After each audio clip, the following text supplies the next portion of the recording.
Alright, so if you can't hear me, please turn the volume up. But I wanted to quickly go over how to find the p-value for a right-tailed test. Now remember, if it's a right-tailed test, then the alternative hypothesis would have had a strict inequality, so no equals, and it would have been a greater than symbol when you write the mean or the proportion or the standard deviation on the left.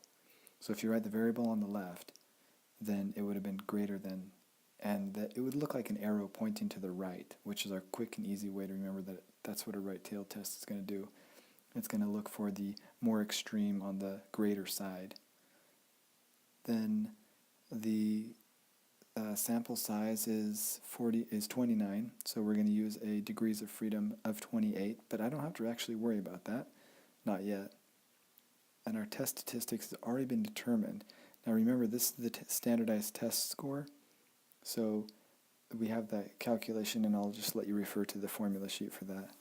Alright, so we'll go to the StatCrunch here, and in the StatCrunch we're going to want to click Stat, and then choose Calculator, and you'll notice that these are all the different calculators, some that we've seen before from chapter, let's see, 5 was the binomial. That was our first discrete probability distribution. And then we had normal, which we started to talk about in chapter 6. And that was using the density curve, that crazy function that had the z-score calculation inside the exponent on the top. Anyway, and then in this chapter we've talked about the normal distribution and the t-distribution, so we're going to talk about the t now. Choose. So and the default one has just this information in it. Doesn't do you any good.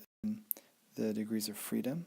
So if n was 29, then we want 28, and then you got to put in your standardized test score, which in other words is the test statistic, as we call it in this book, and make sure that your tail is going to go the correct direction. I know that it says x, but what we really mean there is the t, because we're going to be distribution.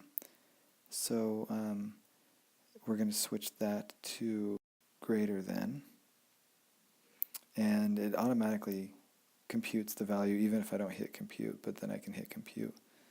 So there it is. And our p-value is going to be a little over 5%. And remember, that's what we're looking for, is that benchmark for hypothesis tests. We are trying to see if alpha is greater than or equal to the p-value. Or I actually should word it this way because we normally think of it this way. We want to see if the p-value is less than or equal to alpha, when alpha is usually 5% for our test. It can be different percentages depending on the strictness of the test we want, but if the p-value is less than or equal to 5%, then we will fail, the hypothesis will fail, the null will fail. And so then we have to go and reinterpret, because it depends on if the null was the claim or if the null wasn't the claim before we make our final wording. But either way, I'm starting to go back into the rest of the details of the test, and that's not what we were doing here.